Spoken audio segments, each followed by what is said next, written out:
అటు పాకిస్తాన్లో ప్రధాని ఎన్సీఏ అలాగే సివిలియన్ ఆఫీసర్స్తో సమావేశాన్ని ఏర్పాటు చేశారు. ఎన్సీఏ అంటే న్యూక్లియర్ వార్ ఏదైతే ఉంటుందో అది మొదలుపెట్టే ఒకవేళ దాన్ని ఇనిషియేట్ చేసే అధికారం కూడా ఎన్సీకి ఉన్న నేపథ్యంలో మరి ఆ అధికారులతో ఎందుకు సమావేశం ఏర్పాటు చేశారు అనేది ప్రస్తుతం అందరూ కూడా చాలా కీన్గా అబ్జర్వ్ చేస్తున్న అంశం.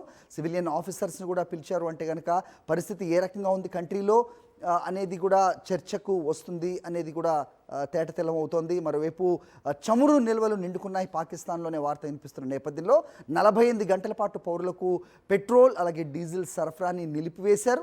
సో దీన్ని బట్టి అర్థమవుతుంది పాకిస్తాన్లో సిచ్యువేషన్. మనం నిన్న చూసాం. సో అక్కడ పాకిస్తాన్లో బ్యాంకుల నుంచి కేవలం 3,000 రూపాయలకు మించి బ్యాంకుల్లో ఎవరికి కూడా నగదు విత్డ్రా చేసుకునే అవకాశం లేనట్టుగా ఉన్న నేపథ్యంలో మరి పాకిస్తాన్ బ్యాంకుల పరిస్థితి, అక్కడ నగదు నిల్వల సంగతి ఏంటి అనే క్వశ్చన్ కూడా వస్తుంది.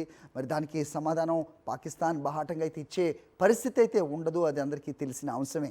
ప్రస్తుతానికి భారత్ చేస్తున్న భీకర ప్రతి దాడులతో పాకిస్తాన్ నగరాలు దద్దరిల్లిపోతున్నాయి అనేది మనకు ఉదయం నుంచి కూడా విజువల్స్ ద్వారా తెలుస్తోంది. లాహోర్, రావల్పిండి అలాగే కరాచీపై కూడా దాడి జరిగింది. మన అరేబియన్ సీ నుంచి విక్రాంత్ దీన్ని పర్యవేక్షిస్తుంది అనే కూడా వార్తలు వినిపిస్తున్న నేపథ్యంలో పాక్ ఇవాళ బెలిస్టిక్ మిజైల్ని కూడా ప్రయోగించిన నేపథ్యంలో ఈ మొత్తం సిచ్యువేషన్ని ఒక అడుగు ముందుకు తీసుకెళ్ళింది.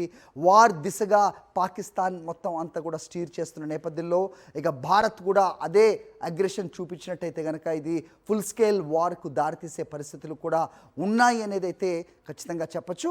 అయితే మొత్తం పరిస్థితిని డీఎస్కలేట్ చేయాలి అంటూ G7 దేశాలు కావచ్చు, అలాగే అమెరికా డొనాల్డ్ ట్రంప్ కూడా అపీల్ చేసినట్టుగా కూడా మనకి వార్తలు వస్తూ ఉన్నాయి. భారత్కు ఆయన ఈ పరిస్థితిని డీఎస్కలేట్ చేయాలి, శాంతి మార్గంలో వెళ్ళాలి అంటూ సూచించినట్టుగా కూడా మనకి వచ్చిన అప్డేట్ ద్వారా తెలుస్తోంది.